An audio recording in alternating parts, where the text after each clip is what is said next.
Bugun ko'pchilik bor. Ro'za tutgan odam tishini yuvmasligi kerak ekan. Nima uchun?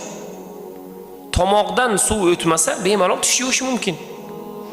Ro'zador odam xushbo'ylikdan foydalanmasligi kerak. Nima uchun? Nimaga? Demak, xushbo'ylikdan ham miqdorini bilib, haddan tashqari ko'p emas, xushbo'ylikdan foydalansa bo'ladi. Ro'za tutayotgan odam saharlikda xushbo'y narsalar yemasligi kerak ekan. Nimaga birodar? Xushbo'y narsalar ham yeb bo'ladi. Yana bugungi kundagi odatiy savollardan saharlikda tuxum yesa bo'ladimi? Birodar, yeyvering. Ishtaha tortsa yeyvering. Nima muammo? Alloh fazl bersin. Alloh yaxshilik bersin. Siz o'zingizga yoqqan, ishtahangiz tortadigan bir narsa yeyingki, kelgusi kun davomida sizga quvvat bo'lsin, Alloh fazl bersin, ro'zalaringizni qabul qilsin va inshaalloh sizni sog'lig'ingizga biror bir zarar